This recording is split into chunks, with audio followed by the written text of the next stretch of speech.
रेशमा पिछले कई दिनों से एक खास ट्रिप की जोरदार तैयारियों में जुड़ी हुई थी।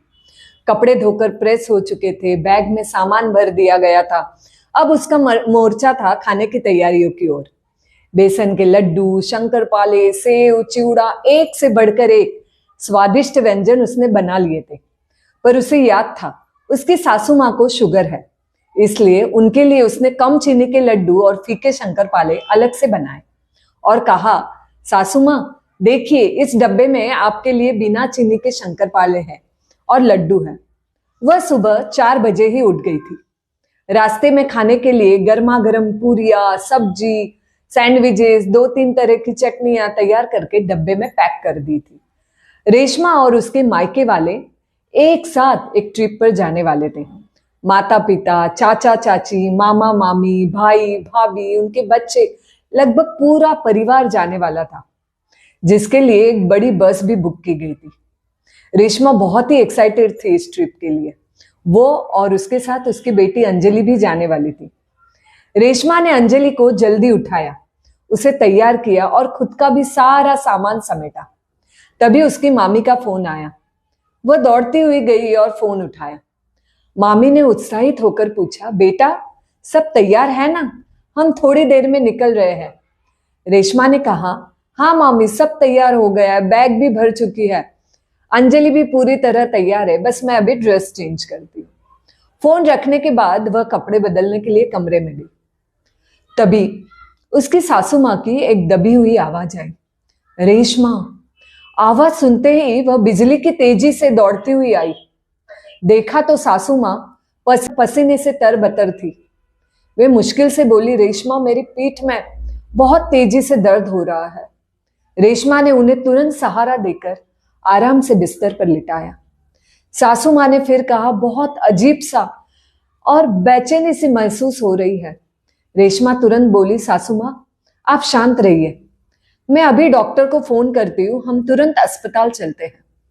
सासू माँ ने कमजोर आवाज में कहा, अरे तुम्हें तो अब निकलना था ट्रिप पर, तुम्हारे मायके वाले सब निकल चुके होंगे। देखो अंजलि भी कैसे तैयार होकर चुपचाप बैठी है। रेशमा ने प्यार से उनके हाथ पर हाथ रखा और कहा, सासू माँ कुछ मत कहिए, बस आप शांत रहिए, बाकी सब बाद में।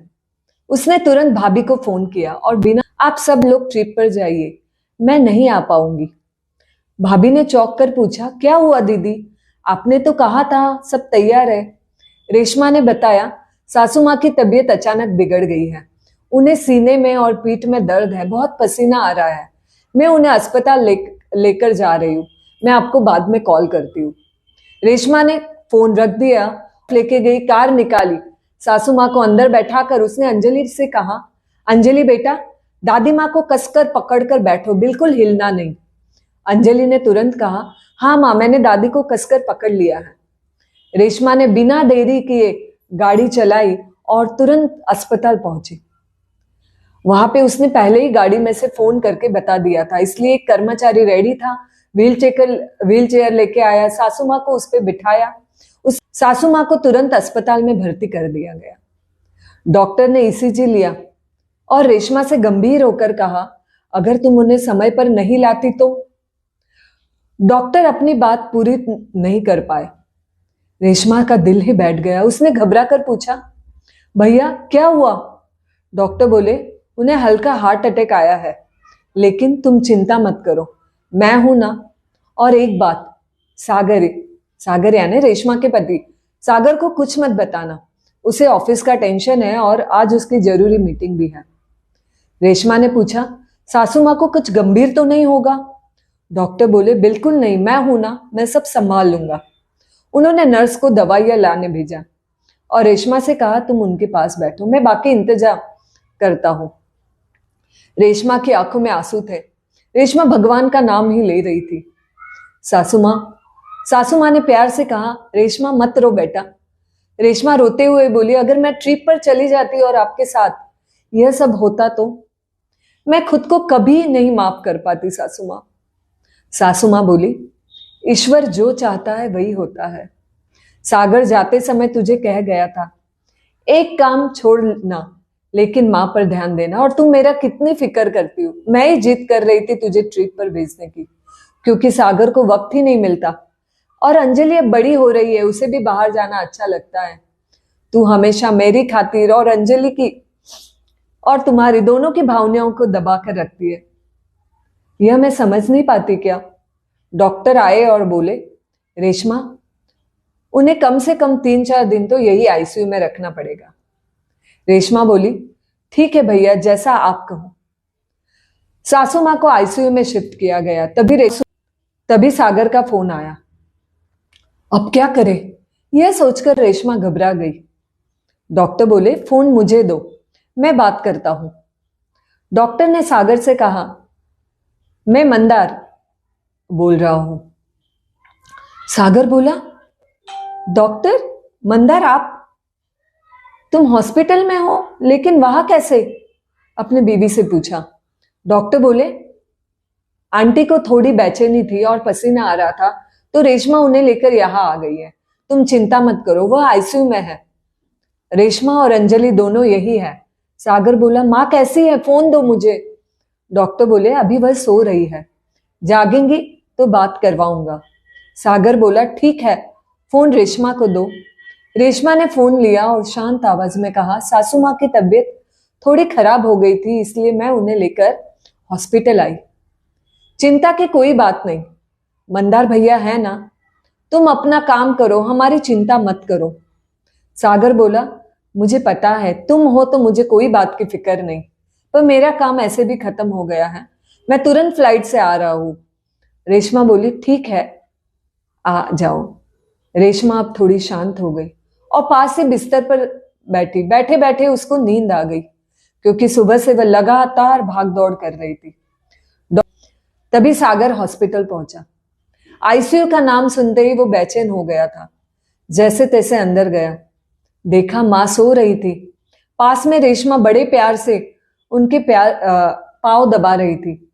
अंजलि चुपचाप किताब पढ़ रही थी।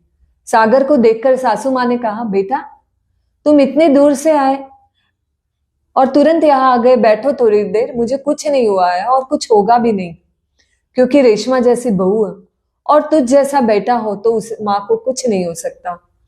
सागर रोते हुए बोला, माँ तुम्हें कुछ होता तो मैं सह नहीं पाता। सासू माँ बोली, लेकिन मुझे कुछ नहीं हुआ, तू अब घर जा, फ्रेश हो और रेशमा को भी घर भेज, वो 2 दिनों से यही है, उसे आराम जरूरी है। सागर बोला, ठीक है, जाता हूं। उसे याद आया उसने माँ के लिए एक किताब खरीदी थी। बोला, माँ तुम्हारे लिए एक किताब लाया हूं, घर जाकर दिखाऊंगा, बहुत प्यारी किताब है। माँ की आंखें भर आई, लेकिन उन्होंने छुपा लिया। बोली, ठीक है बेटा, तू जा। सागर फ्रेश होकर लौटा। रेशमा और अंजलि घर गए। सागर की माँ ने बेटे का हाथ पकड़ा और प्यार से कहा, आंखें खुशी के मारे आंसुओं से भरी थी, सागर हम दोनों बहुत भाग्यशाली हैं। मुझे इतनी समझदार बहू और तुझे इतनी गुणी पत्नी मिली है। उसे कभी दुख मत देना। आज मैं हूं, कल नहीं भी रहूं, लेकिन एक बात हमेशा याद रखना, रेशमा मेरी बहू नहीं, मेरी बेटी है, मेरी सगी बेटी। देखा मेरे प्यारे दोस्तों, इसे कहते हैं सच्चे रिश्ते की पहचान। यह कहानी हमें सिखाती है कि खून का रिश्ता नहीं, बल्कि दिल का रिश्ता सबसे बड़ा होता है। रेशमा ने अपनी खुशी, अपनी ट्रिप को छोड़कर अपने सबसे बड़े धर्म को निभाया, वो भी दिल से, जो है मानवता और प्यार का धर्म, प्रेम का धर्म। इस कहानी का सबसे बड़ा नैतिक सबक यही है, हमें अपने रिश्तों में फर्ज नहीं बल्कि प्यार देखना चाहिए। याद है आपको, मैंने पिछले वीडियो में कहा था, थोड़ा सा देखे तो देखो प्यार, फिर देखो चमत्कार। देखिए इस कहानी में भी वही हुआ। सासू माँ ने रेशमा को बेटी जैसा प्यार दिया, उसकी भावनाओं को समझा और रेशमा ने उस प्यार का जवाब निस्वार्थ सेवा और समर्पण से दिया। जब रिश्ते में दोनों तरफ से प्यार और सम्मान मिलता है, सम्मान होता है, तो बहू भी बेटी बन जाती है और प्यार का यह छोटा सा निवेश जीवन के सभी सबसे मुश्किल समय में भी सबसे बड़ा सहारा बन जाता है। प्यार बांटिए, रिश्ते अपने आप मीठे हो जाएंगे। मिलते हैं जल्द ही अगली कहानी के साथ। ऐसे ही हमेशा स्वस्थ और समाधानी रहो। धन्यवाद। जय जिनेंद्र।